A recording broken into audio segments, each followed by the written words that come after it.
She stood alone, ignored, out of place, and unwelcome. In a funeral packed with mourners in black, one elderly black woman dared to step forward. And when she spoke, every head turned. The cold wind rustled through the cemetery as mourners gathered. Heads bowed, tears silently falling.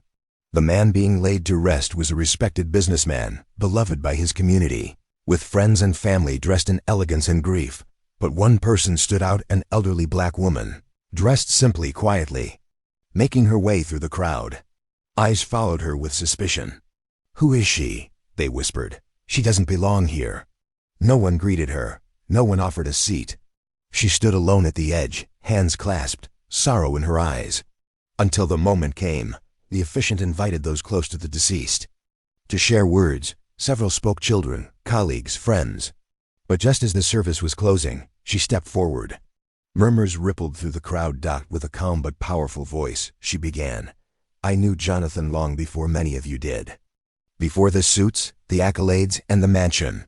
I met him when he was just a scared young boy, running from a broken home." Confused glances turned into stunned silence. "I was the maid in his childhood home," she continued. "But to him, I was the only person who ever truly listened. I taught him how to tie a tie for his first interview. I helped him read when he struggled, and when his father left. I was there."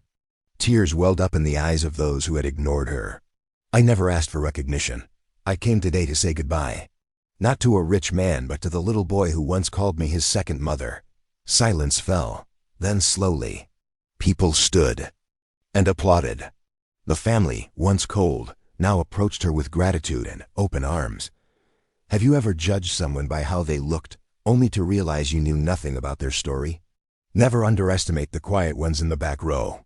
Sometimes they hold the biggest piece of the truth. Subscribe for more stories that reveal the heart behind the headlines.